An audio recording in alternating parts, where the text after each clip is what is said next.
Bonjour à toutes et à tous, j'espère que vous allez bien. Bienvenue sur votre nouvelle vidéo hebdomadaire bourse, trading et investissement qui s'intitulera cette semaine Y a-t-il un pilote dans l'avion? Comme d'habitude, je suis obligé de vous rappeler que le contenu de cette vidéo est à unique but pédagogique et informatif et qu'il ne constitue en rien un conseil. Pour me retrouver sur les différents réseaux sociaux que sont bien évidemment Twitter, Instagram et TikTok, Tino-du-bas bourse et le groupe Facebook du podcast de la bourse, ainsi bien évidemment que la chaîne YouTube sur laquelle vous êtes, où vous pouvez activez surtout la clochette afin de recevoir une notification dès lors que je publie une nouvelle vidéo. Pour celles et ceux qui veulent aller un petit peu plus loin en matière d'accompagnement, vous avez tout sur le site pepitotrade.com. Mes partenaires qui m'accompagnent sont bien évidemment Trade Republic, avec lequel vous bénéficiez d'un petit cadeau de bienvenue avec le code qui s'affiche, l'expertise fondamentale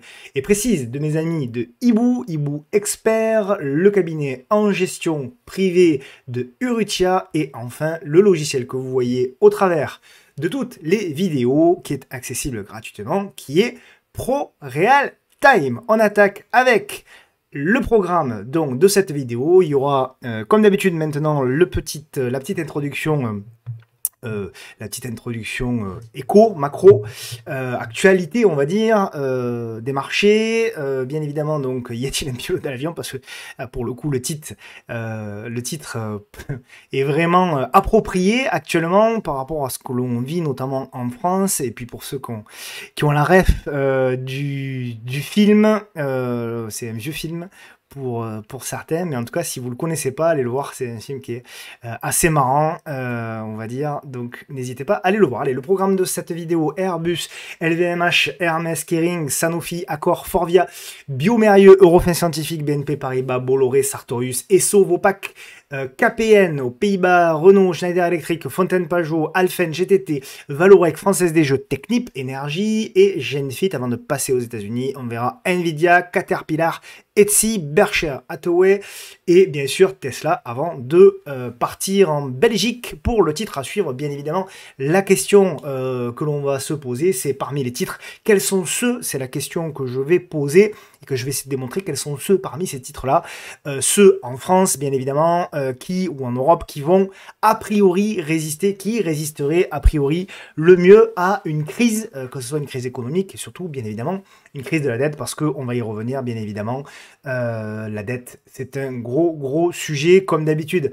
Évidemment, je ne peux faire rien d'autre que de vous remercier parce que les témoignages dont vous me faites part, évidemment, sont très touchants, que ce soit dans les commentaires, que je vois que vous renseignez tous de plus en plus nombreux, les partages, voilà, les messages privés, etc. Merci pour la force que vous me donnez. Il y a évidemment encore beaucoup de choses qui arrivent, que je vous confierai bientôt, du contenu encore gratuit qui va arriver pour pouvoir vous permettre de monter en compétences au fur et à mesure que le temps passe. Donc merci vraiment pour cette si belle aventure, merci du fond du cœur. Allez, on attaque avec le résumé donc de la semaine. Tiens, je vais activer, me voilà ma webcam.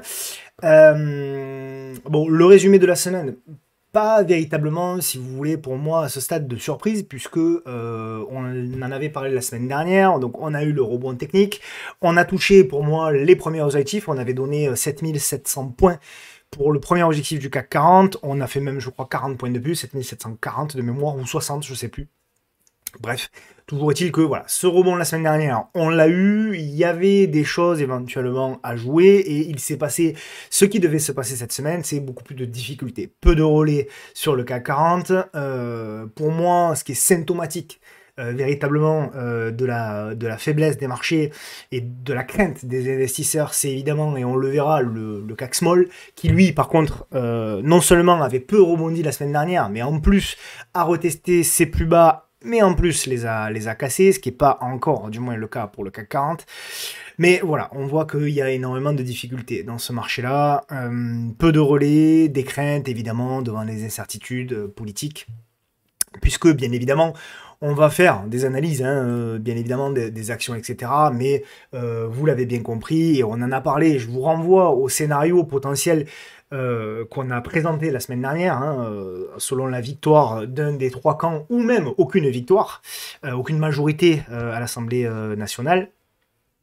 Eh bien, on a déterminé des scénarios et les conséquences de ces scénarios-là. Évidemment, en aucun cas, c'est de la politique, c'est des conséquences d'un vote sur le marché qu'on essaye d'estimer.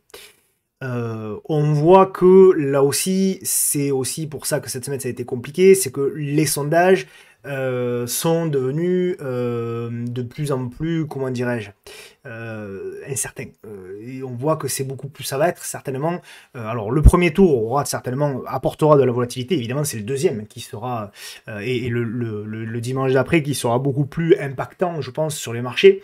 Mais on voit que voilà, c'est beaucoup plus serré finalement que ce qu'on attendait, et il pourrait y avoir des surprises. Peu probable que ce soit de bonnes surprises, mais a priori, il y en aura. Je parle de bonnes surprises sur le plan pour les marchés, hein, bien sûr, on ne parle pas de politique ni du reste. Tout ceci, évidemment, évolue dans un contexte où, alors, il y a des graphiques, il y a beaucoup de choses que je vous ai indiquées dans les vidéos précédentes, et j'avais pas forcément trouvé les graphiques qui prouvaient véritablement, j'avais pas retrouvé les graphiques qui prouvaient exactement les arguments que je vous avais avancés, et cette semaine il y en a un certain nombre que j'ai retrouvé enfin. Je vous avais expliqué également que le changement qu'il allait avoir très probablement sur les marchés financiers, puisque vous le savez, souvent on associe les marchés financiers sur de la valorisation. C'est pour ça que les fondamentalistes ont, pour moi, seulement en partie raison, c'est-à-dire que, effectivement, comment dirais-je, la progression d'une action en bourse se fait aussi par la qualité du fondamental, bien évidemment, se fait aussi par l'environnement économique, bien évidemment. Mais c'est aussi une histoire de flux. Et c'est là où, pour moi, le fondamental ne prend jamais en compte ça, et c'est bien dommage. C'est là où, par contre, les graphiques viennent compléter ça. C'est pour ça qu'il faut toujours, vous le savez, pour moi, associer l'analyse fondamentale et l'analyse technique. C'est que l'analyse technique fondamentale, ne détermine pas les flux. Et les flux, évidemment, c'est les liquidités, c'est l'argent qu'il y a sur le marché. Évidemment, si demain on vous donne 100 000 euros comme ça qui tombent du ciel, vous allez être tenté d'acheter beaucoup plus que si on ne vous les avait pas donnés. Et vous allez être tenté de payer des prix un petit peu plus chers finalement que si vous ne les aviez pas obtenus. C'est exactement la même chose sur les marchés financiers. On le voit ici, ce graphique représente les liquidités, l'épargne qui avait été accumulée, si vous voulez, par les différents foyers dans différents pays. Hein. Vous voyez sur la partie de droite, hop, je peux mettre la souris, oui. Sur la partie de droite, vous avez les différents pays représentés dans le monde ou continent. Hein. Donc vous avez le Canada, vous avez l'Allemagne, vous avez les États-Unis, l'Australie. Et vous avez un graphique de temps, donc vous avez 4 ans, de 2020 évidemment, juste avant le Covid, à nos jours. Donc on démarre à 0 et puis on s'aperçoit qu'il y a eu une augmentation, bien évidemment, grâce à l'épargne qui a été donnée pendant la crise du Covid. Bien évidemment, il y a eu un afflux, d'épargne, de liquidité, et ça a porté les marchés. Clairement, ça a porté les marchés. Alors, ça ne les a pas portés que entre 2020 et 2021, parce que tant qu'il y avait un surplus d'épargne, même si c'était moins fort, les particuliers notamment, mais pas que, étaient bien évidemment poussés à aller chercher des valorisations, même un petit peu plus élevées, c'était pas très grave, du moment où il y avait du momentum. C'est pour ça qu'on a eu cet effet momentum qui a été décuplé depuis 4 ans. Sur les marchés, c'est pour ça que voilà, des valeurs, alors on pense bien évidemment à la tech, mais il n'y a pas que la tech, mais évidemment la tech fait partie, notamment US, fait partie des valorisations qui ont été extrêmement élevées, mais qui ont quand même, qui ne sont pas écroulées, voire même qui ont continué de progresser parce que on avait cet effet, cet aspect flux, augmenté bien évidemment par le flux également et la mode des ETF, les ETF qui, je vous le rappelle, représentent des indices mondiaux qui sont eux, qui ne sont pas pour l'immense majorité équipondérés, c'est-à-dire qu'ils ne représentent pas la même valorisation pour chacun des titres. Je prends un exemple très simple, le CAC 40, vous n'avez pas la même pondération de LVMH dans le CAC 40 que, par exemple, du Orange, par exemple, ou du Crédit Agricole. C'est pas la même pondération.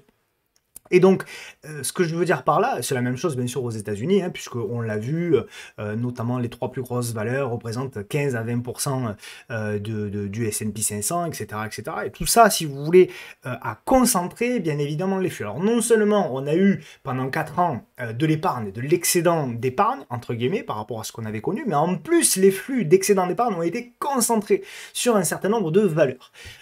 Et donc, bien évidemment, tout ceci a prolongé, la performance. Toute la question est de savoir si cette performance, étant donné que c'est ce qu'on voit sur le graphique, dans la plupart des pays du monde, eh bien, cette épargne a été consommée, à part pratiquement en Allemagne, au Canada, voilà, mais grosso modo, l'épargne a été complètement bouffée, du moins l'excédent d'épargne, hein, parce qu'en fait, on n'est pas revenu quasiment pas sur des niveaux inférieurs, on est à peu près,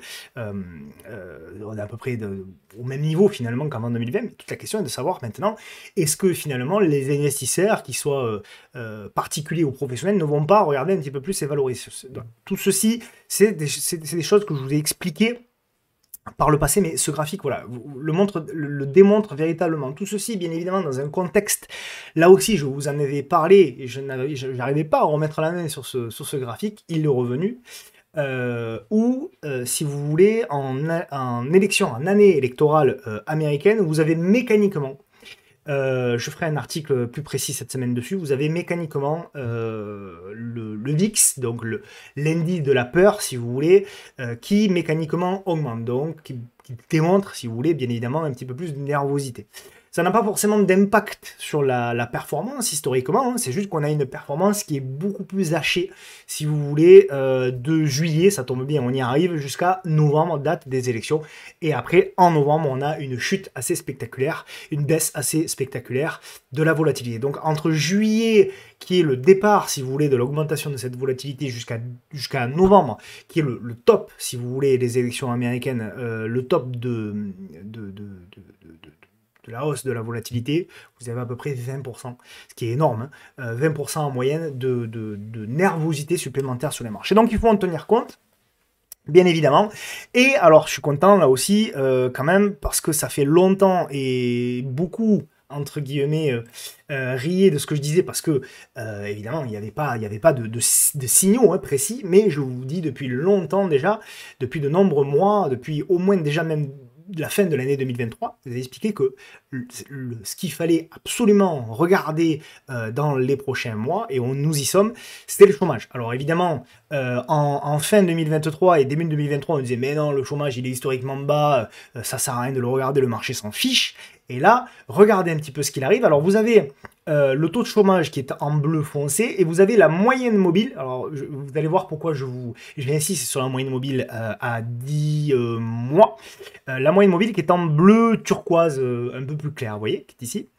Ce qui est très intéressant, c'est observer le comportement de la moyenne mobile à 10 mois de 1993 à nos jours.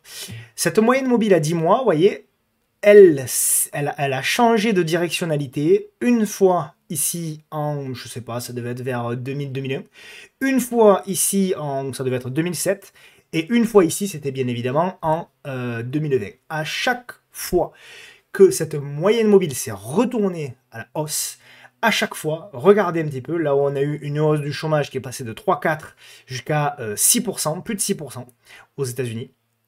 Ici, en 2007, on a un taux de chômage qui est passé de 4,4% à plus de 9%. Et ici, bien évidemment, pendant le Covid, on a un taux de chômage aux États-Unis qui est passé de 3,4 à 14%. Et là, qu'est-ce qui s'est passé il y a très peu, hein, il y a quelques semaines, on a effectivement là aussi cette moyenne mobile qui s'est inversée. Et on a désormais une tendance haussière qui s'établit sur le chômage.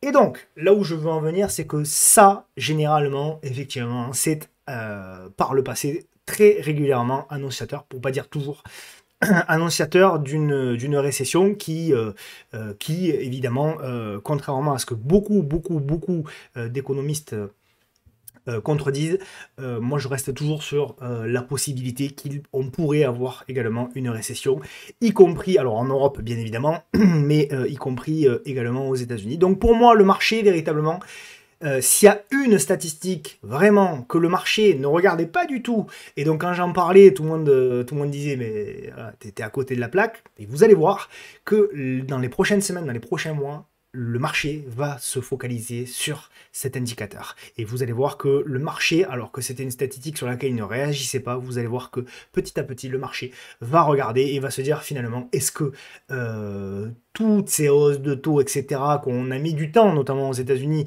aussi en Europe, mais surtout aux États-Unis, on a mis du temps à faire évoluer à la baisse, est-ce qu'à un moment donné, l'impact sur l'économie réelle va pas être profond? Voilà, pour la partie économique, même si elle n'est pas terminée, puisque vous le savez, ce qu'on fait, c'est que, alors je vois qu'il y a de plus en plus de gens, ça me fait plaisir, qui m'envoient donc la question de la question de la semaine. Ma caméra marche bien, oui. La question de la semaine. Alors, c'était une question qui a été posée par Romuald sur Instagram. Alors, il y avait plusieurs questions, euh, mais dans ces questions-là, il y en a une qui était intéressante. Alors, je ne vais pas pouvoir y répondre de manière formelle, mais je vais juste essayer, évidemment, de vous partager mon point de vue. Et c'est toujours, là aussi, une question qui peut être un peu clivante, donc il faut faire attention. Et puis, de toute façon, moi, je pars du principe qu'il n'y a pas de réponse formelle, mais la question était celle-ci, c'est la France n'aurait-elle pas intérêt de quitter la zone euro? Alors, évidemment, c'est une question à laquelle on se pose, car il y a un constat, on est tous à peu près unanimes aujourd'hui, hein, c'est que l'Europe telle qu'elle a été en tout cas conçue n'est pas franchement une réussite, hein, depuis la fin des années 90. Voilà. Alors, moi, mon avis sur l'Europe, il est assez clair. C'est que je pense, je vais peut-être vous surprendre, mais je pense que l'idée de renforcer des liens dans la zone euro était une bonne idée à la base. Je suis convaincu que la France toute seule, l'Espagne toute seule, l'Allemagne toute seule, c'était quand même compliqué de rivaliser dans un monde qui se mondialisait de plus en plus. Donc l'idée, si vous voulez, globalement, de base, de former une Europe plus solidaire, plus solide, etc., était pour moi une bonne idée. La problématique, c'est que je pense que effectivement, alors où on a mis la charrue avant les bœufs, où on n'a pas véritablement compris tous les enjeux, et je pense aussi, au-delà des enjeux, je pense que ce qui n'a pas été mesuré, c'est les écarts en Europe même qu'il y avait entre les pays. Je pense que déjà, l'Europe telle qu'elle a été conçue de base a été peut-être un petit peu grosse, un petit peu trop importante. Peut-être qu'effectivement, dans l'Europe, il y avait des pays,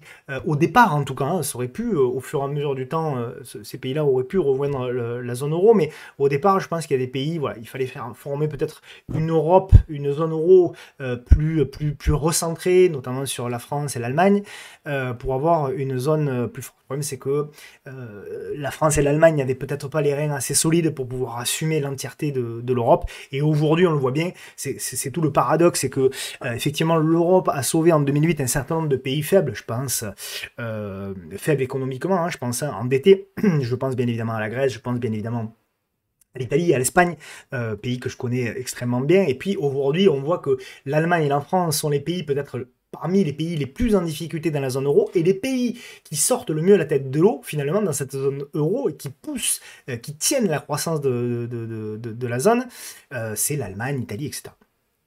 Donc voilà, ça aussi c'est un petit peu tout le paradoxe. On ne s'est pas rendu compte également, et j'ai retrouvé cette stat qui date de 2019, mais bon, voilà, il n'y a pas eu énormément de changements non plus. Les écarts, si vous voulez, du salaire minimum brut mensuel, et les écarts sont quand même assez importants, hein. On le voit, en France, nous étions à 1521, ça a dû augmenter, on doit être je crois qu'on est à 1006 aujourd'hui, ou 1650 en salaire brut, alors que vous avez des pays comme la Pologne où c'était 3 fois moins.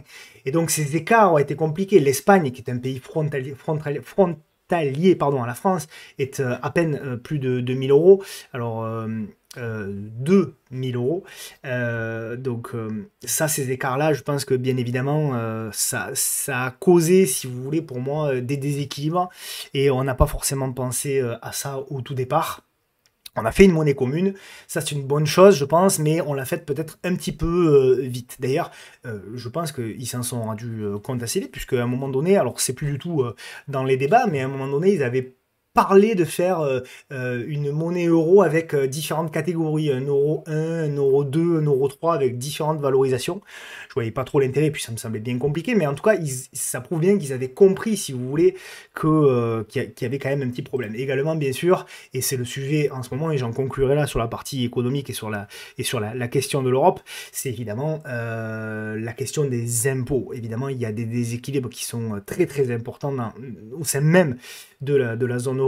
Alors, c'est une stat de 2017 en pourcentage du PIB, mais les choses n'ont pas réellement changé. On voit que la France est toujours dans les premières et l'Irlande notamment est toujours dans les dernières, et on voit qu'il y a quand même 25 points d'écart, ce qui est absolument considérable. Et donc voilà, tout ceci fait que pour moi ça a causé des déséquilibres et que c'est compliqué. Alors la question, je vais y répondre. La question c'est, est-ce que la France aurait intérêt à quitter la zone euro? Je pense que en l'état actuel des choses, je pense que ce serait autant. Je pense qu'il ne fallait pas y rentrer de cette manière-là. Il fallait pas la construire de cette manière-là. Il fallait la construire, mais pas de cette manière-là pour les raisons que je vous ai évoquées. Autant je pense qu'en sortir maintenant, ce serait dangereux et surtout, je vois trop de fragilité, y compris en France, malheureusement. Hein. Nous qui sommes français, on le sait. Y compris pour la France, je pense que ce serait malheureusement, dans la situation actuelle des choses, que ce serait compliqué. Donc je n'y suis pas forcément. Voilà, je trouve que ce serait pas, en tout cas, en l'état actuel des choses, une bonne chose. Voilà un petit peu mon avis, même si je suis pas, voilà, évidemment convaincu que tout a été parfait, mais en tout cas. Je pense que eh bien, ce serait pas forcément une bonne idée. On en vient maintenant au graphique, parce que évidemment, c'est ce qui nous intéresse, et bien évidemment, il y a des choses à dire. Alors, on va faire des analyses, hein, on va donner des zones, on va parler des actions qui potentiellement résisteraient le mieux, je vous l'ai dit, c'est le titre de la vidéo, qui résisterait le mieux à une crise économique et une crise potentielle de la dette en France.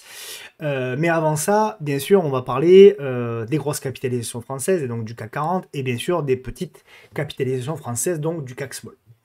En ce qui concerne le CAC 40, évidemment, pour le moment, RAS, puisque nous avons eu la semaine dernière donc une belle bougie bleue ouverte, selon les graphiques que vous avez, un rebond technique, et puis là on le voit, donc il est midi, hein, au moment où j'enregistre cette vidéo, on reteste les plus bas, on voit qu'il y a des acheteurs, mais c'est quand même extrêmement faible, et évidemment la zone qui est là, la zone des 7002, dans un premier temps, nous tend les bras. Clairement, si on lâche les 7450, on ira directement pour moi chercher les 7002, et après le dernier rempart à la baisse, hein, ce sera la moyenne mobile hebdomadaire qui a fait donc évidemment résistance ici, support là, et qui peut-être fera à nouveau support par là. Donc voilà un petit peu l'idée. Évidemment, on l'a dit avant les élections, je pense que c'est pas, en tout cas pour du court et moyen terme, intéressant de s'exposer. Je vais zoomer sur l'unité de temps journalière.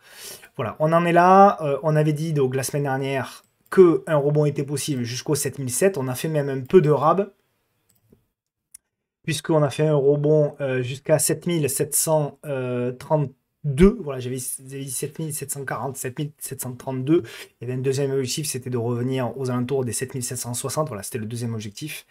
Mais voilà, évidemment, ben, c'est faible. C'est faible, et derrière, c'est pour le moment, bien évidemment, vendu. On a tenté, voilà, de repasser au-dessus de la moyenne mobile à 10 jours, et puis derrière, on a de la vente. Donc, tout ceci, on ne tient pas la moyenne mobile à 200 jours, etc. Donc, tout ceci, évidemment, eh bien, c'est un signe pour moi de faiblesse. On a des grandes capitalisations qui souffrent, je pense notamment à L'Oréal, notamment, qui, pour beaucoup, faisait office là aussi de valeur défensive, et qui, pour autant, eh bien, a subi une baisse ces dernières heures. L'inquiétude principale, bien évidemment, cette semaine, pour moi, c'est les small. C'est les small caps qui, elles, alors c'est impressionnant. Donc, on en avait parlé, souvenez-vous, hein, déjà dans ce biseau ascendant. Le biseau ascendant, il a été cassé. Première zone de support touchée. Deuxième zone de support touchée. On a eu une réduction de la volatilité. Et avant même, alors que le CAC 40, lui, est revenu sans les casser pour le moment où j'enregistre cette vidéo, sans casser les plus bas post-élection européenne, eh bien, les small, elles, malheureusement, et dans des volumes quand même assez importants, hein, regardez les volumes, c'est pas anodin, eh bien, clac, sont en train de lâcher. On est pour moi sur le dernier rempart. Hein. Le dernier rempart, c'est l'oblique, la fameuse oblique de long terme, qui est ici, qui a fait donc résistance, résistance, résistance, résistance, support. Et donc pour moi, c'est le dernier rempart. Si on lâche cette zone-là, alors pour moi, on va re-rentrer dans la figure, et alors ça se fera peut-être pas en un coup, mais pour moi, l'objectif, ce sera de revenir tester les plus bas, et donc certainement venir péter la zone des 10 000, des 9 500. Et ce sera par contre une opportunité à très long terme pour investir éventuellement, sur du long terme. Voilà un petit peu le graphique. Voilà, en hebdo, c'est peut-être un petit peu plus clair. Pour moi, c'est un gros pullback. Voilà, un très gros pullback. Mais la violence du pullback fait que, eh bien, bien évidemment, voilà, on ne sait pas trop, on sait pas trop, on sait pas trop si ça va tenir ou pas. Ok, donc tant qu'on tient les 10 750, on sauve un peu les meubles, mais si on lâche, attention les amis, ça va véritablement, très certainement, devenir très dangereux et on risque de subir une accélération baissière. Voilà un petit peu, évidemment, les résultats des élections donneront très certainement le ton. Parmi les valeurs qui ont souffert cette semaine, bien évidemment, on a Airbus. Airbus qui, évidemment, est un petit peu déçu.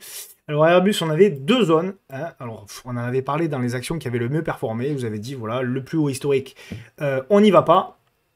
Donc, il y avait, pour moi, deux zones pour pouvoir investir. Première zone qui était éventuellement intéressante, mais surtout, la zone pour moi, c'est la zone du support oblique. Elle est là. Donc, point d'appui ici, point d'appui ici. Point d'appui éventuellement, donc vous voyez toute la zone entre la moyenne mobile à 200 semaines, plus le support ici. Donc éventuellement, je dirais ça va tourner aux alentours des 115, 120. Je pense que ce sera une zone extrêmement importante. Donc si vous avez anticipé un petit peu ici, pris une petite position, pourquoi pas, renfort assez, je pense, important sur cette zone-là. Et ensuite, alors peut-être attendre les élections hein, quand même. Et ensuite, on y sera. Quoique non, hein, peut-être encore une semaine, elle a le temps de baisser. Et ensuite, la dernière zone pour moi qu'il faudra absolument tenir, c'est voilà, c'est éventuellement la zone des 80, sous les 90, 85, 88, toute cette zone-là. Donc en gros, pour vous donner une idée, un exemple hein, de ce qu'on aurait pu faire, c'est rentrer 10 à 15% peut-être sur cette zone-là. Peut-être, on va dire 35% sur cette zone-là et peut-être 40 à 50% sur cette zone-là si on y va. Ça vous ferait un prix moyen, je pense, en par là, aux alentours des 110 euros. 110 euros sur Airbus qui a fait un plus haut historique à 172 pour les 5 années à venir. Ça ne me semble pas totalement délirant. Voilà un petit peu pour Airbus. Est-ce que Airbus subirait une crise de la dette? Alors probablement, mais ça fait peut-être pas partie non plus des valeurs qui en subiraient les plus graves conséquences. Tout comme LVMH, évidemment, le secteur du luxe, qui a priori sont des valeurs qui ne subiraient potentiellement pas trop, on va dire, de crise économique et crise de la dette. Voilà, évidemment, hein, attention, j'ai pas dit qu'elle baisserait pas, mais peut-être que voilà, dans la baisse, c'est peut-être les valeurs qui subiraient le moins. Alors LVMH, il va falloir surveiller hein, quand même cette zone-là, parce que cette zone-là, elle est quand même intéressante. Alors il y a deux possibilités hein, pour moi. Effectivement, prendre position sur une première zone ici, renforcer, pour moi, la grosse zone de renfort, elle est ici aux alentours des 500, 550. Et enfin, éventuellement, si ça véritablement dégénère, on a la zone des 420. Est-ce qu'on ira? J'en sais rien. Mais c'est un peu dans le même principe que Airbus, également en termes de pondération. On peut éventuellement jouer ceci. Pour les traders, donc la zone c'est la même. Hein.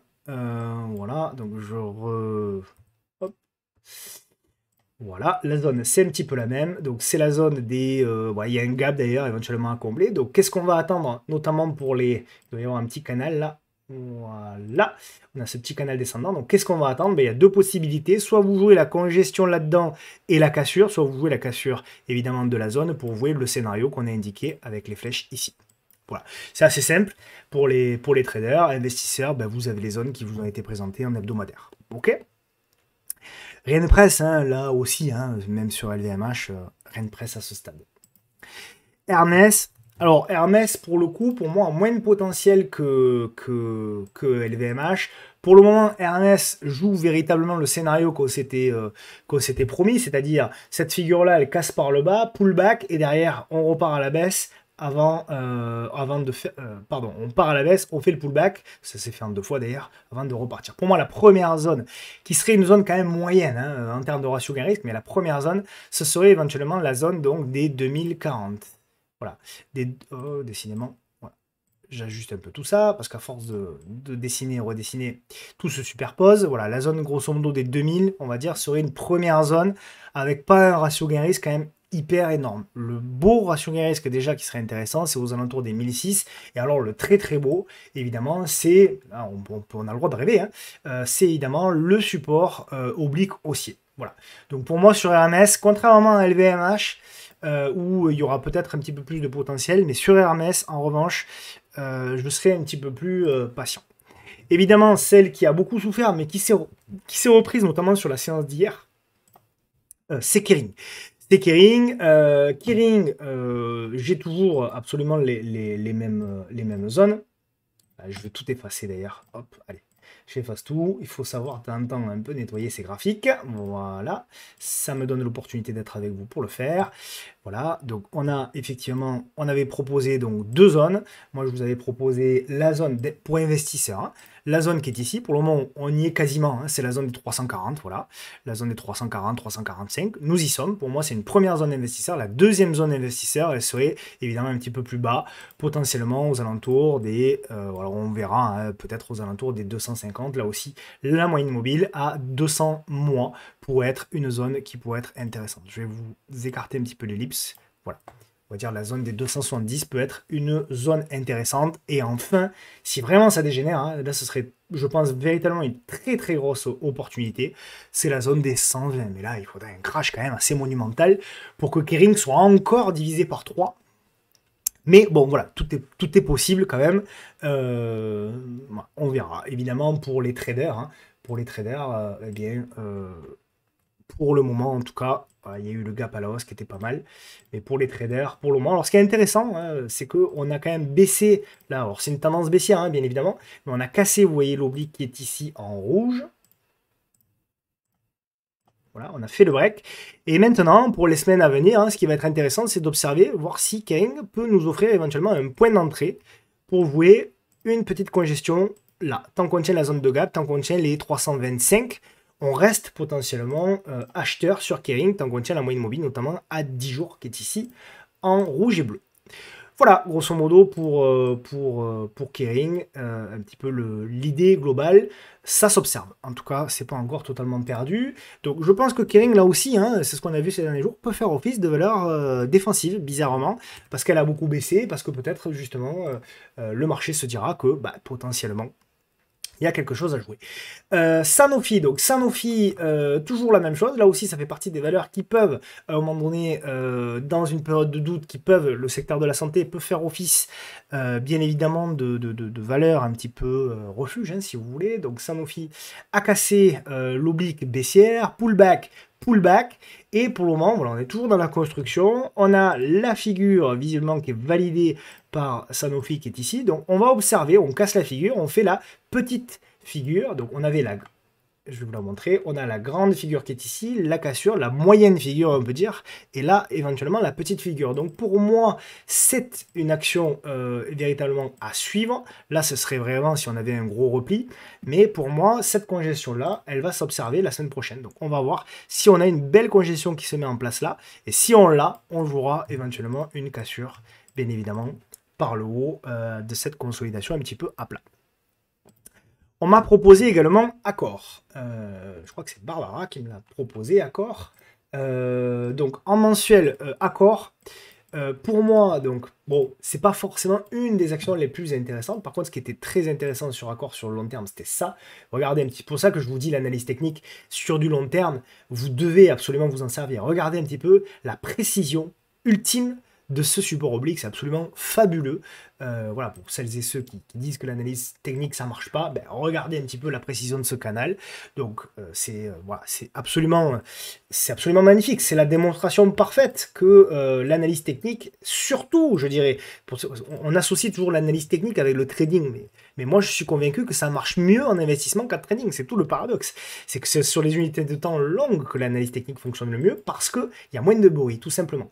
Et d'ailleurs, en parlant de bruit, vous voyez, on a effectivement cassé ici la grosse zone de résistance qui était donc initialement en rouge, qui est désormais en bleu, car on espère qu'elle fera support. Donc ce qu'on va regarder sur, évidemment, Accor, c'est la capacité du titre à jouer du rebond, et je l'espère, à jouer de la congestion pour pouvoir repartir ensuite. Donc pour les traders, investisseurs, donc il y a deux zones pour pouvoir investir sur Accor. Il y a cette zone effectivement des 35, et il y a une seconde zone, bien évidemment, si ça part en cacahuète, sur toujours la même zone depuis 1993 à nos jours.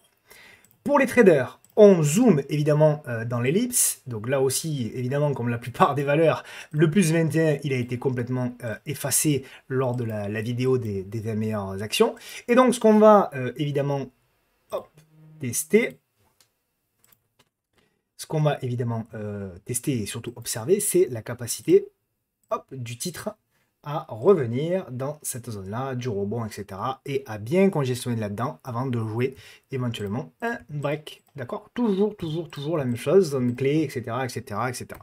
Donc vous pouvez commencer tranquillement à tracer, il ne faut pas être pressé, hein. Ça peut mettre du temps. Voilà. Vous avez potentiellement des figures un petit peu plus larges qui sont en train de se mettre en place. Est-ce que ce sera celle-là ou pas? Là aussi, il faut être très humble par rapport au marché et être très agile parce que le marché peut vous démontrer des figures, des obliques qui peuvent être modifiées. Celle du haut, en l'occurrence en rouge, pas forcément puisqu'on a déjà 1, 2, 3 points, donc ça va à peu près. Celle du bas, en l'occurrence, on n'a que 2 points de contact, donc celle-ci peut être modifiée. Ça sera peut-être plus celle-ci, ce sera peut-être ça, on ajustera, d'accord? Mais en tout cas, le signal technique sera donné au-dessus de l'oblique ici en rouge. Donc pour le moment, on est dans la construction de figure et là aussi, on peut avoir du zigzag et c'est seulement ici qu'on aura la prise de position parce que c'est là où à la fois on aura le meilleur ratio gain sur risque et à la fois on aura un stop évidemment potentiel. Si l'action nous offre ce point d'entrée, on aura un stop extrêmement court. Voilà un petit peu pour Accor. On passe à Forvia, qui est une action en grande difficulté. Forvia, évidemment. Alors, je vous la montre pourquoi? Parce que ce qui m'intéresse sur Forvia, voilà, c'est ça. Ce qui m'intéresse sur Forvia, j'ai pas plus d'antériorité. Je croyais que j'en avais un petit peu plus. Bon, c'est pas grave. Ce qui m'intéresse, c'est Forvia, c'est ça. Voilà, on n'est pas n'importe où, on n'est vraiment pas n'importe où. Regardez, on est sur une zone, pour moi, de support de très long terme. D'accord? Alors, zone de support. Alors, on avait parlé du rebond technique qui s'est fait pour aller chercher la résistance ici en mode pullback. Il fallait faire attention. Évidemment, il y a eu de la vente.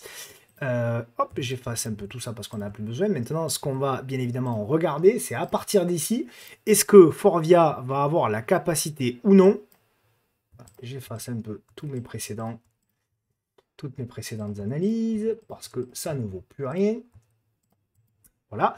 Maintenant, donc c'est ce qu'on est en train de voir d'ailleurs, hein. Petit à petit, une réduction de la volatilité, et on va attendre tranquillement un signal. Alors c'est baissier, ça ne correspond pas à tout le monde, mais là aussi, on a potentiellement un début de fin de structure. On va regarder les volumes, voir s'ils sont également en ralentissement. Voilà. On n'a pas des volumes très élevés. On a un momentum baissier qui est en train, donc en réduction de la volatilité, qui est en train d'avoir lieu, des volumes qui sont en train de baisser, donc on a un ralentissement du momentum baissier. Un ralentissement du momentum baissier, ça ne veut pas dire, c'est comme les divergences, ça ne veut pas dire qu'on va avoir un retournement. Ça veut dire que pour le moment, a priori, les vendeurs se calment. Donc, on verra effectivement si Forvia, c'est ce qu'on va s'intéresser notamment après les élections, etc., si Forvia a la capacité de casser tout ça, de congestionner, de construire, et après, de construire une nouvelle tendance haussière. D'accord? Voilà. Investisseurs, pour moi, on est sur la zone. Voilà, investisseurs, pour moi, si vous êtes intéressé par le titre, on est sur la zone. Et après, ben, la zone, ce sera les plus bas historiques. Alors attention, c'est une tendance baissière. Le plus bas historique, c'est 5 euros. C'est une tendance baissière, donc il faut faire très attention en termes de money management, parce que vous pouvez vous faire enfermer, ce qu'on appelle enfermer dans une valeur. C'est-à-dire qu'en fait, on moyenne, et puis finalement, on n'arrive plus à s'en sortir. Donc prévoyez, si vous comptez investir sans signaux techniques au préalable, pensez bien évidemment à déterminer un money management, une taille de position à votre investissement et ne pas y déroger. Parce que, voilà, encore une fois, vous pouvez vous faire enfermer. Biomérieux, donc là par contre, il faut revenir, hein, ne fait pas partie des valeurs qui, pour moi, résisteront à une éventuelle crise. Biomérieux, elle, potentiellement un petit peu plus. Donc on est toujours pour moi, je ne vais pas zoomer particulièrement parce qu'on en avait déjà parlé, mais pour moi on est toujours dans une zone qui est intéressante. La deuxième zone pour les investisseurs, la deuxième zone qui sera intéressante, c'est celle-ci, c'est la zone des 78 euros. Voilà, c'est les deux zones pour moi a priori qui sont intéressantes. Biomérieux, ça m'intéresse, et éventuellement une troisième zone si vraiment ça déraille entre guillemets aux alentours des 55. Là ce serait vraiment, je pense, une belle opportunité. Donc nous verrons, mais voilà, Biomérieux peut faire partie des valeurs également qui résistent un petit peu mieux. Une valeur, alors je suis triste parce que c'est une valeur que j'ai beaucoup tradé par le passé, même récent, et qui a subi de lourdes pertes. Alors il y a eu une news hein,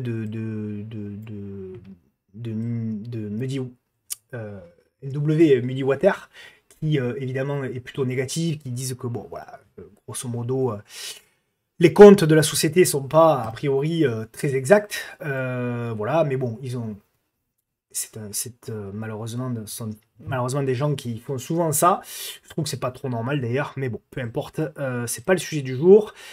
Toujours est-il que, pour moi, voilà, investisseur, alors attention, hein, il y a véritablement un danger hein, sur la valeur, pour le coup, parce qu'elle peut se faire découper, mais pour moi, voilà, il y avait deux zones qui étaient intéressantes, qui sont intéressantes. La zone où nous sommes, voilà, aux alentours des 43, 46, et la deuxième zone, c'est la zone des 24 à 29. Là aussi, faites très attention à la taille de position.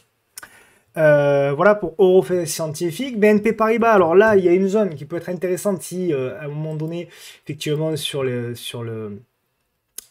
au niveau des élections, eh bien, il y a des difficultés, ou en tout cas, il y a une mauvaise réaction, on va dire. Là aussi, l'analyse technique, regardez un petit peu, hein, voilà, on en avait parlé, alors c'était sur Crédit Agricole, où on avait atteint sur les bancaires des grosses zones de résistance, et puis, il y a, comme par hasard, au moment où on atteint la zone de résistance, il y a des news.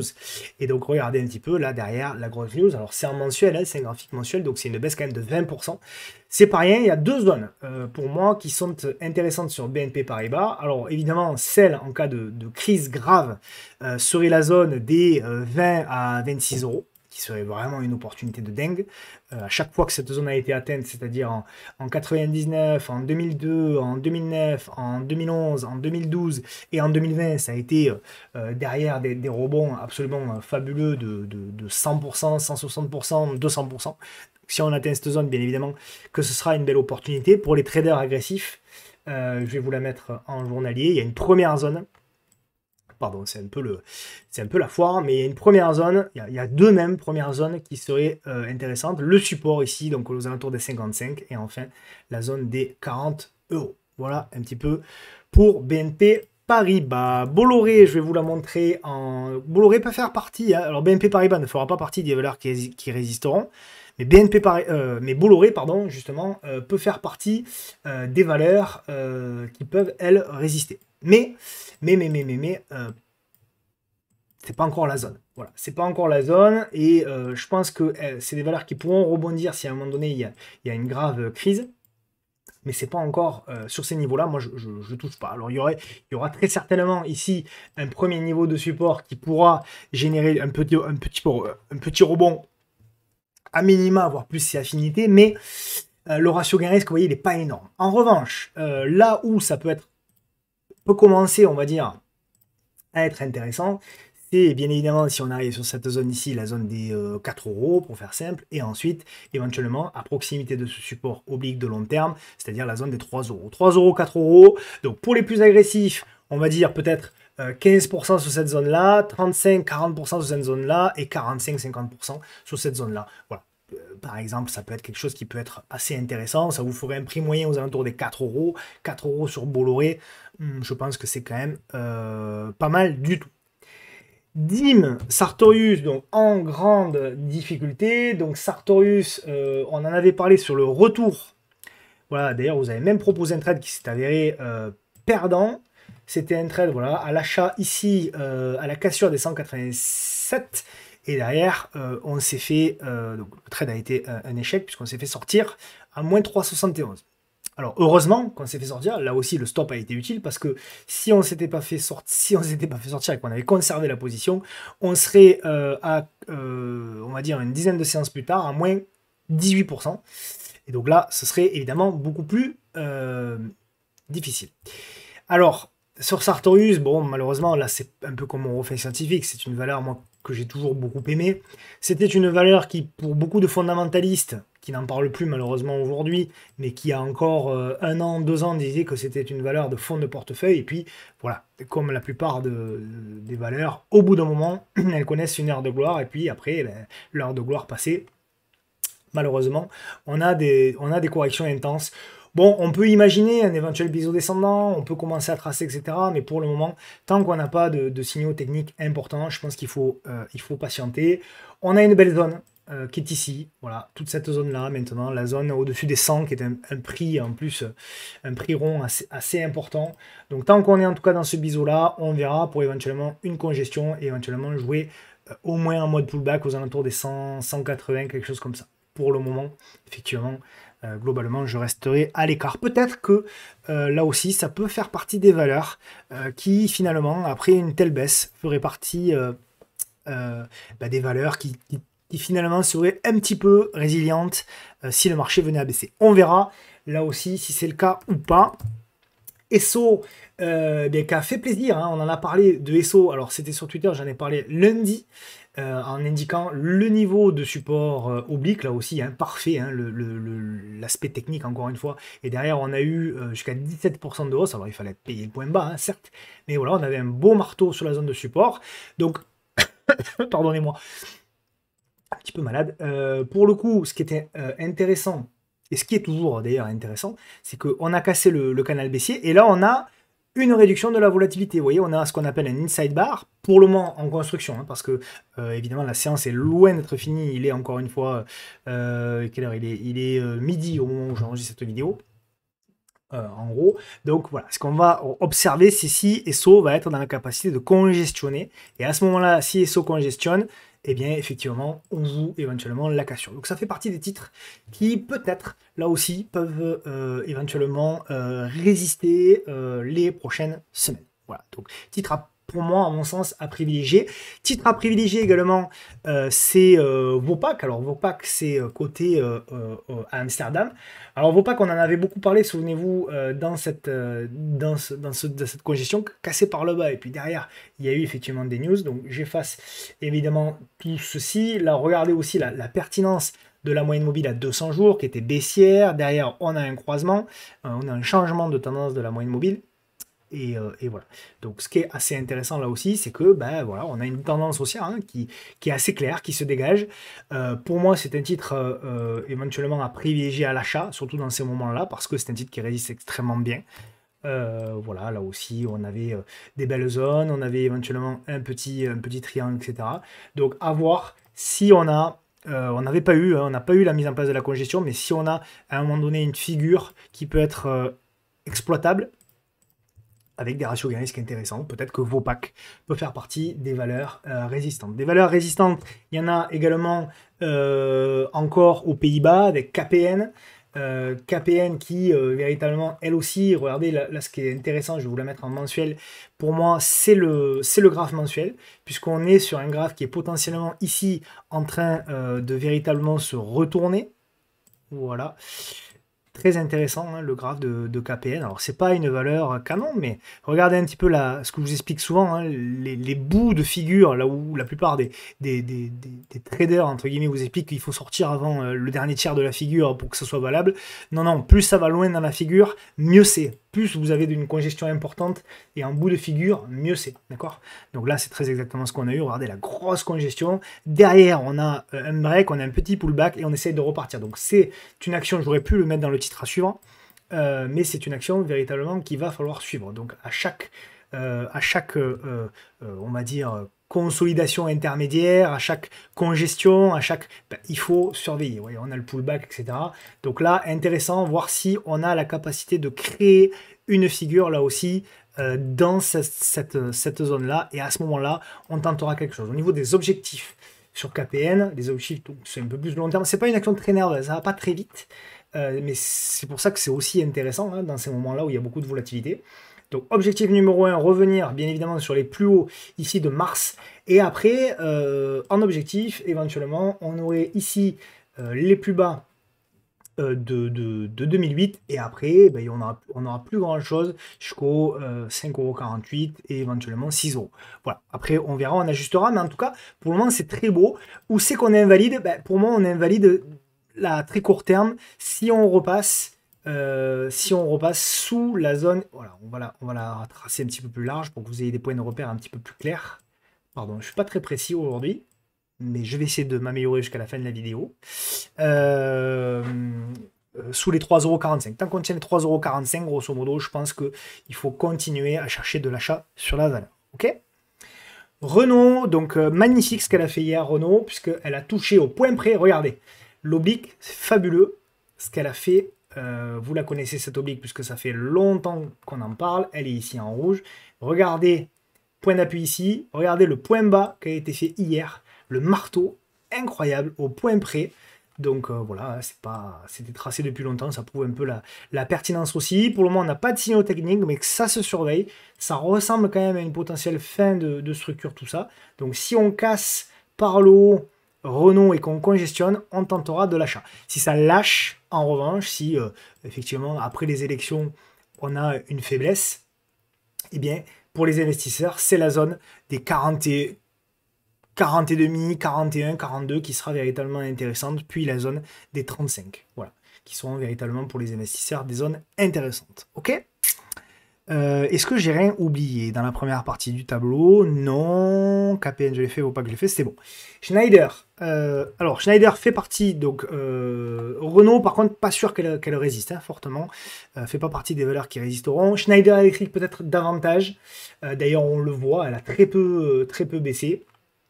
Malgré tout, pour du trading, oui, mais pour de l'investissement, non. Pour moi, on n'est pas sur des zones d'opportunité extrêmement fortes. Voilà.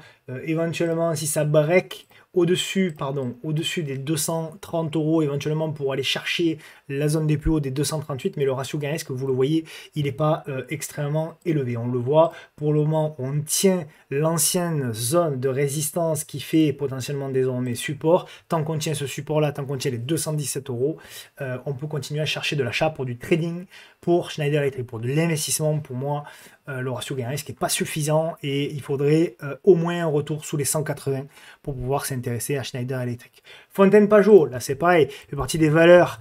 Vous avez dit attendez un repli, et le repli on l'a eu. Donc il y a beaucoup de gens sur Twitter qui disaient regardez Fontaine Pajot, etc. Et finalement, pouf, on a eu effectivement la baisse. On est venu tester le support oblique que vous avez proposé, qui était ici, ici, ici. Donc pour moi, c'était la première zone qui était intéressante. Regardez la mèche qu'il y a eu. Alors attention, c'est pas très très liquide, hein, Fontaine Pajot. Mais pour ceux qui avaient posé des épuisettes, par exemple aux alentours des 96, il y avait quand même 10-12% à faire à 24 heures. C'était quand même exceptionnel. Mika sur le salon l'a fait, moi en revanche je n'étais pas dessus malheureusement, mais voilà, grosso modo c'était assez intéressant. Donc il y a trois zones. Celle-là est intéressante. La zone elle est assez proche des 85. Et enfin, si ça se met vraiment à partir en cacahuète, la zone des 46 qui peut être véritablement une zone intéressante. Je trouve que c'est une belle valeur. Évidemment, les small caps ont souffert, donc elle a souffert aussi. Mais voilà, ça fait partie des valeurs qui, à un moment donné ou à un autre, quand les small caps et les mid caps repartiront, très sincèrement, je pense que bien, ça fait partie des valeurs qui pourront potentiellement rebondir. Belle valeur, hein, c'est une valeur familiale, hein, en plus, je crois, Fontaine-Pajot. Donc, ils ont de la trésor, ils ont voilà, c'est quand même une valeur qui est quand même assez, globalement, assez intéressante. Alphen, alors elle a fait l'actualité. Alphen qui était, alors bon, évidemment, il y a beaucoup de gens qui ont souffert hein, sur Alphen, puisque Alphen était malheureusement décrite comme bah, c'est là où il faut faire attention à beaucoup de gens voilà, qui se lancent avec beaucoup de certitude sur les marchés financiers, qui vous expliquent que des valeurs sont des pépites, c'était la pépite hollandaise. Certains disaient, bon, il faut faire attention à ce genre de discours parce que, toujours pareil, après, quand certaines personnes qui connaissent pas beaucoup les marchés, ben, ils se mettent évidemment à rentrer de manière un peu trop forte et puis on a des surprises et on a un titre qui, voilà, en 6 mois a perdu 79%, 76% de sa valeur.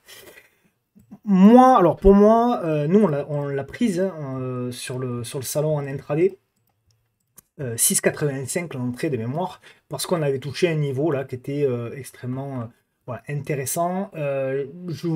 Voilà, en investissement, c'est peut-être une première zone si vous croyez à la valeur, qui peut être effectivement intéressante.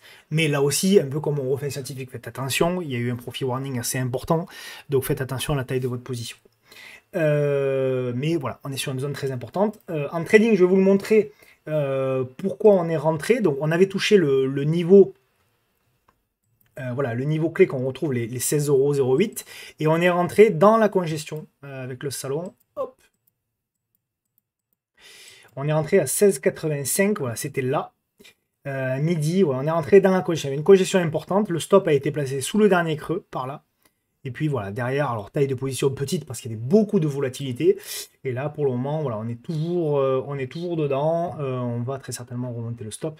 Mais voilà, on va essayer d'accompagner un petit peu plus le rebond technique. Ce qui est intéressant, c'est la moyenne mobile sur un UT 5 minutes. Hein. La moyenne mobile, vous voyez, qui pour le moment à 200 périodes sur l'UT de temps 5 minutes qui est repassée plate. Donc voilà, effectivement, mais c'est du trading, vous voyez, c'est réservé public vraiment extrêmement restreint. Voilà, donc pour moi, investisseur, effectivement, pourquoi pas, avec une petite taille de position, trader aussi, pourquoi pas, swing trader pour le moment, il n'y a pas grand chose à faire et on va attendre effectivement le premier rebond technique, la correction et la congestion. C'est un setup que je vous décris souvent. Lorsque vous avez un gros gap baissier, je vais vous le remontrer, je vais passer un peu de temps dessus. Ça, c'est un setup que vous rencontrez, que je vous ai présenté déjà de nombreuses fois. Vous avez un gap à la baisse, vous avez une continuation de la baisse. Ensuite, vous avez le rebond qui se met en place, qui est vendu dans un premier temps. Et si vous voyez que vous arrivez à tenir la zone, vous avez une congestion qui se met en place, à ce moment-là, vous pouvez jouer éventuellement, voilà, une cassure avec un stop, à condition que vous ayez un stop éventuellement très court. GTT, elle a rebondi sur la zone. On avait proposé la zone ici en vert. Donc pour le moment, voilà, elle suit le scénario. Rebond sur la zone en vert, mais c'est un rebond technique. Attention à la vente, parce que pour le moment, voilà, moi j'ai toujours cette zone ici de support oblique qui est là. Pour moi, GTT, je vous l'ai expliqué la semaine dernière ou celle d'avant, je ne sais plus. GTT, pour moi, c'est globalement... Allez, je vais nettoyer tout ça, parce que c'est pas très beau. J'aime pas quand c'est pas très beau, voilà. Vaut mieux faire, je m'y reprends, comme ça ce sera plus clair pour vous. Désolé, je suis un petit peu maniaque, mais c'est quand même mieux pour vous, là. C'est quand même beaucoup plus clair. Donc première zone d'investissement, je vous en avais parlé, c'est la zone que nous avons touchée aux alentours des 117, et après la deuxième zone, ce sera le bas de canal aux alentours des 110, d'accord? Pour moi, c'est une tendance haussière, pour moi, on est dans un canal haussier de long terme, où les plus hauts sont généralement des zones de vente, et où les plus bas sont généralement des zones d'achat. D'accord? Donc vous pouvez rentrer éventuellement deux fois la zone qu'on avait indiquée et éventuellement la deuxième zone, voilà, aux alentours des 108, 110 € peuvent être des zones qui peuvent être intéressantes sur le titre GTT. Pour les moins agressifs d'entre vous, ceux qui veulent véritablement attendre, vous tracez, vous voyez cette petite oblique ici, vous la mettez en rouge tranquillement et vous vous dites, ben, moi je veux pas, j'attends tout simplement un signal acheteur et lorsque j'ai le signal acheteur, effectivement, là à ce moment-là, je prends position au-dessus de l'oblique ici en rouge. Ok? Valourec, rien de nouveau sous le soleil pour le moment sur Valourec. On est toujours dans la congestion. Donc souvenez-vous, ça fait longtemps qu'on attend cette zone, ça fait des mois. On en avait parlé ici, pareil, dans la vidéo des 20 meilleures actions que je vous avais dit. J'attends la zone des 14 € et la mise en place de la congestion. C'est ce qu'on a eu. Donc on a eu le rebond. C'est exactement ce qu'on voulait, on l'a eu. On a eu le repli, c'est exactement ce qu'on voulait, on l'a eu. Et on a exactement ce qu'on voulait, c'est-à-dire la mise en place de la congestion. Congestion intermédiaire, vous avez tracé ici, voilà, on affine tranquillement, tranquillement, voilà. Et on a la figure qui se met en place. Donc on observe cette figure et on observe une éventuelle cassure par le haut. Une fois qu'on a la cassure par le haut, qu'on a le signal, effectivement, là, on tente quelque chose avec un stop qui est assez simple pour moi. Il serait par là, sous la moyenne mobile, ici à 200 jours, et sous, bien évidemment, la figure. Si ça part en cacahuète, c'est le support oblique qu'il faudra aller chercher, qui est par là, et qui se retrouvera, je dirais, par là, aux alentours, grosso modo, des 12,80 €, je dirais. On verra, on affinera, je ferai le suivi, je sais qu'elle est suivie, Valorec. Moi aussi, je la suis là pour tout vous dire, j'ai pas pris de position. Je la suis toujours comme vous. Pour le coup, j'essaye d'être patient sur cette valeur-là, mais ça m'intéresse, Valorec. C'est une valeur qui m'intéresse. Voilà. Donc, s'il y a une prise de position à faire, peut-être même pour du moyen-long terme, voilà, je vous l'indiquerai sans aucun problème. Du moins, je vous indiquerai le setup, et vous prendrez vos décisions, bien évidemment. FDJ, la Française des Jeux. Donc la Française des Jeux, pareil pour les investisseurs, je trouve que voilà, elle va revenir. Donc souvenez-vous, on était là-haut le 16 février, ou en tout cas fin février ou mi-février, quand on avait fait la vidéo, je vous avais dit voilà, pour le moment, vous allez voir, chaque correction sera vendue. Regardez, j'avais tracé ça. Correction vendue, correction, alors évidemment, on ne sait pas l'amplitude, on n'est pas non plus de 20, mais en tout cas, voilà, l'analyse technique nous permet non pas de deviner l'avenir, mais l'analyse technique répète des patterns psychologiques des investisseurs. Et on retrouve ces phénomènes-là à peu près partout dans les mêmes graphiques. C'est très exactement ce qu'on a eu. Donc, pour moi, on n'est pas loin, là aussi, d'une fin de structure. Tout ça, c'est une structure corrective. Tant qu'on tient la zone des 28 €, on part du principe que ça, ici, c'est le push, ça, c'est la correction pour jouer un nouveau push, d'accord? Tant qu'on tient la zone, encore une fois, des 28 €. Donc, on attend, on patiente, et si on a effectivement le signal dans la zone des 30 €, on achètera le marché. Voilà, je ne touche à rien et je ne change pas pour le moment mon analyse sur FDJ. Si on casse en revanche nettement les 28 €, là on changera bien évidemment d'avis et on redeviendra bien évidemment beaucoup plus prudent. 1 heure déjà, oh là là, je suis en retard. Technip Énergie, j'arriverai pas, de toute façon, moins d'1 heure, ça sert à rien, j'arriverai pas. Technip Énergie. Donc pour moi, il y a deux zones d'investissement. C'est une valeur qui m'intéresse également, la zone des 17,60 et la zone des 15 €. Là, effectivement, pour les traders, on a une zone qui est intéressante, voilà, qui est la zone ici, avec la petite congestion qui se met en place. Donc là aussi, on regardera si on a éventuellement la congestion par là, la cassure pour aller retrouver éventuellement l'oblique, etc., etc. Trader par là, investisseur par là, et par ici. Genfit, alors Technip Énergie peut faire des office de valeur aussi un petit peu plus comme Valourec, comme GTT d'ailleurs, comme Alphen, pourquoi pas d'ailleurs, Française des Jeux, pourquoi pas aussi. Technip peut faire partie des valeurs qui, dans une période de crise économique et dans une période de crise de la dette, peut faire partie peut-être des valeurs sur lesquelles on se réfugie. Pourquoi? Parce que on s'est aperçu que les valeurs voilà, de jeux comme ça, etc., dans les périodes de crise, souvent les gens jouaient au jeu d'argent. Évidemment, les gens, voilà, dans les périodes difficiles, on se dit, bon, ben, perdu pour perdu, les 10 € qui me restent sur mon compte, je vais les mettre dans un loto et on ne sait jamais, ça peut me sortir de la panade. Évidemment, dans les périodes les plus difficiles, c'est là où les gens s'accrochent le plus possible, en tout cas, à des motifs d'espoir. Et ça se comprend, bien évidemment, tout à fait. Et malheureusement, en tout cas, la Française des Jeux en bénéficie. Donc les actionnaires peuvent, là aussi, éventuellement en bénéficier. Genfit, alors, bien sûr, c'est une biotech hein, qui a connu alors, des heures de très grande gloire, hein, mais qui, bien évidemment, depuis, est en réelle difficulté. Genfit, elle ne s'est pas heurtée, elle ne s'est pas arrêtée n'importe où, hein, dernièrement, elle s'est arrêtée sur cette zone-là. Genfit est en train de construire sur du long terme. Vous le voyez ici, eh bien, hop, je vais le mettre en rouge. une espèce de range de long terme. Donc on peut avoir véritablement un changement. Hein. Si on arrive à un moment donné à s'extirper de la zone des 6 euros, 6 euros sur Genfit, on peut véritablement avoir une tendance de long terme qui change. Pour le moment, c'est pas le cas. Pour le moment, c'est pas le cas. Tiens, je vais la mettre en journalier. C'est pas le cas. On a eu effectivement, donc on en avait parlé dans la zone ici, dans la zone ici. On a eu effectivement bien l'exponentiel et derrière, ça a été vendu. On revient faire le pullback. Le pullback, pour moi, il se fait pas là aussi absolument n'importe où puisque le pullback se fait dans cette zone ici. C'est la zone de résistance du 12 avril, de résistance du 10 mai et deux supports, à la fois du support de l'ancienne résistance oblique ici en rouge, qui a fait donc résistance ici, résistance, résistance, résistance, résistance, casser support éventuellement.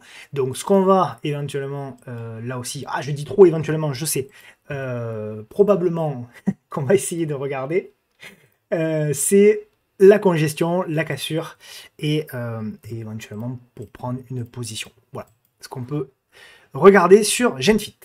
On passe aux actions américaines. Avant de passer au titre à suivre, on reviendra sur l'Europe avec Nvidia. Nvidia, il y a eu là aussi, bien sûr, on a secoué un petit peu le cocotier avec une baisse quand même de 16%.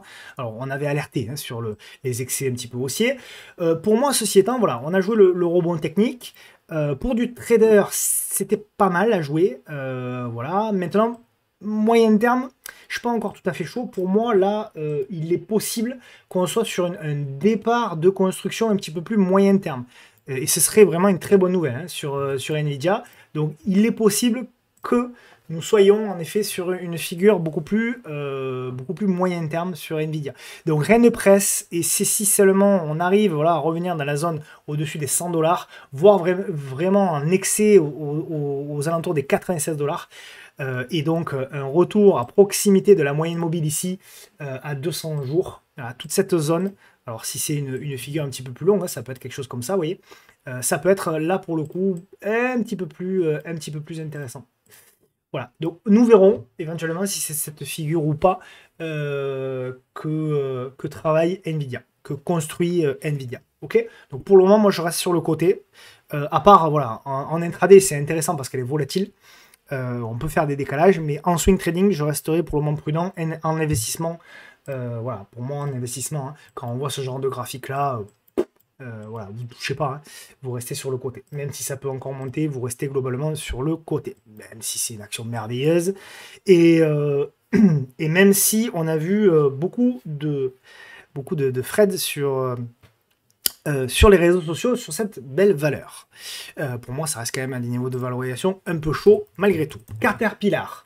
Intéressante. Caterpillar, moi, c'est une valeur que j'adore. Pour moi, ça ressemble à une figure corrective. Hop, allez, je nettoie tout ça. Voilà. Pour moi, pour du trading, ça, c'est une figure quand même, pour moi, corrective, assez corrective. Donc, on va regarder la capacité de Caterpillar à briquer tout ça pour relancer. Sur du long terme, je vais vous... Donc pour moi, sur du long terme, il n'y a rien qui presse. Vraiment, la zone qui pourrait être intéressante, voilà. La zone de support qui pourrait être intéressante, c'est un petit peu plus bas. D'accord? Même beaucoup plus bas. Ok? Au moins sur repli là, mais vraiment pour l'investissement, ce serait beaucoup plus bas. D'ailleurs, vous le voyez, regardez la moyenne mobile à 200 mois, support, support, support, support. Ok? Support ici aussi. Donc pour le moment, pour moi, voilà. Il est possible là aussi sur Caterpillar, sur beaucoup d'actions d'ailleurs américaines. Je pense que voilà, on va attaquer. Il est probable qu'on ait peut-être même de nombreux mois, voire peut-être de nombreuses années avec des corrections. Alors là, j'exagère, ça va pas durer jusqu'à 2030, mais peut-être après tout, on peut avoir peut-être plusieurs années comme ça avec certains graphiques, pas toutes les actions américaines, bien évidemment, mais certains graphiques qui sont montés en exponentiel et qui auront peut-être la nécessité, le besoin de construire vraiment des figures beaucoup plus long terme. On verra. Etsy, donc c'était une valeur qui était très à la mode, là aussi c'était une valeur qui était mise en avant très régulièrement sur les réseaux sociaux. Moi ce qui m'intéresse sur Etsy, c'est que quand même il me semble qu'on va arriver petit à petit à deux potentiels potentiel fin de structure. Hop là. Voilà. Je trace en mensuel. Toujours essayer d'abord de tracer en mensuel. OK. Et là, hop. Donc on a une belle réduction de la volatilité qui se met en place. Alors c'est pas gagné encore. Hein. C'est loin d'être gagné même. Voilà. Maintenant que je suis en mensuel, je vais mettre en unité de temps hebdo. Voilà. Très intéressant. Donc ici, ici, ici.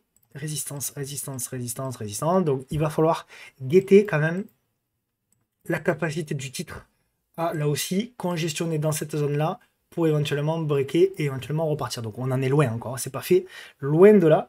Mais voilà, là aussi, regardez en hebdo, on a un ralentissement des volumes. Donc pourquoi pas éventuellement construire dans cette zone. Donc Etsy, une valeur à suivre, mais à ne surtout pas anticiper. Berkshire Hathaway.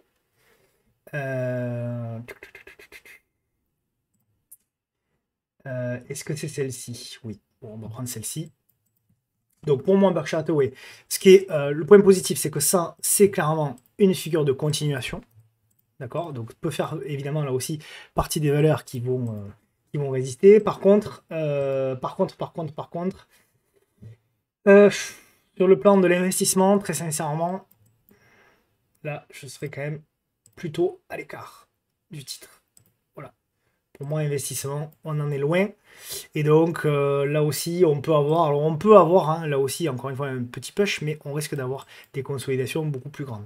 Donc pour moi, investissement, je resterai, malgré évidemment toute la qualité du titre, je resterai globalement à l'écart. Tesla. Alors Tesla, elle suit parfaitement le scénario qu'on avait proposé. Souvenez-vous, à l'époque, on avait parlé du point bas ici. Le point bas, il est revenu. On avait parlé de la zone de vente. On avait dit la congestion. Congestion, on a eu. Tout le dessin a été fait. Hein.